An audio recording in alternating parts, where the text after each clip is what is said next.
Pag-ibig Safe Loan, pwede ba talaga ang mga OFWs, mga self-employed at mga voluntary members? So yan ang pag-uusapan natin ngayon. Marami ang nagtatanong at nalilito kung sino-sino ba ang mga pwede mag-apply sa Pag-ibig Safe Loan. So pwede ba talaga sila ang mga OFWs, mga self-employed at mga voluntary members? Unang-una, ang mga OFWs, yes, pwedeng-pwede po kung aktibo ang Pag-ibig member at natutugunan ang contribution requirements. Para sa mga OFWs, kailangan may hindi bababa sa isang contribution sa loob na nakaraang 12 months bago mag-apply. So bukod sa iba pang mga requirements. Ang mga self-employed, yes, pwede rin po sila kung aktibong miyembro. Updated ang hulog at pasado sa iba pang mga qualification ng Safe Loan. Mga voluntary members, lalong-lalong po pwede kung aktibong Pag-ibig member at natutugunan ang mga itinakdang requirements ng programa, kabilang ang kinakailangan membership at mga contribution record. So pwede po silang lahat basta natutugunan ang mga eligibility requirements ng Pag-ibig Safe Loan. Ang eligibility requirements at assessment ay ang proseso kung saan sinusuri ng Pag-ibig kung kwalipikado kang makahiram at kung magkano ang maaari nilang aprubahan. Hindi po ito hiwalay na exam o interview. Ito ay pagsusuri lamang ng iyong records ng impormasyong isinumite mo. Kasama sa assessment ang mga sumusunod. Una, may hindi bababa sa 12 months ng cumulative Pag-ibig regular savings. Susunod ay aktibo ang iyong contribution.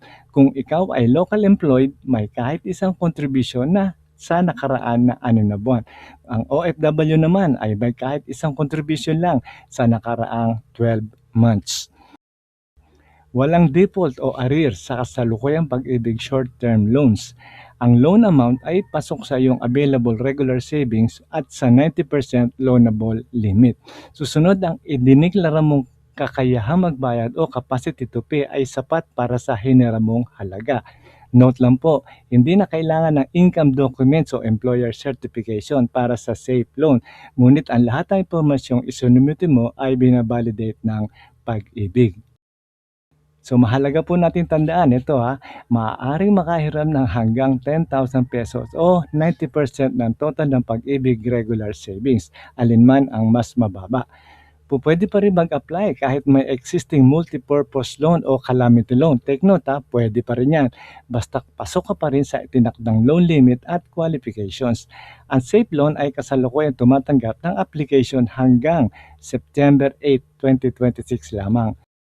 Pangunahing requirements, may hindi bababa sa 12 months na cumulative na Pag-ibig regular savings, aktibong contribution record, walang loan na nasa default status at pumasa sa eligibility assessment ng Pag-ibig.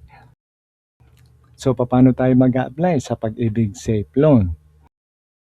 May video na rin po tayo kung paano tayo mag-a-apply sa Pag-ibig Safe Loan.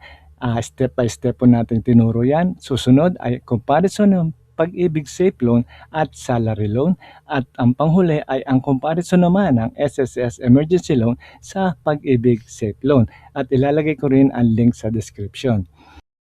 So mga posibleng dahilan kung bakit hindi pumasa sa eligibility assessment: kulang ang required na membership savings, hindi aktibo o kulang ang recent contributions, may default o overdue na Pag-ibig loan, lumampas sa pinayagang loanable amount batay sa iyong savings, at hindi tugma o hindi ma-validate ang impormasyon na inilagay sa inyong application form.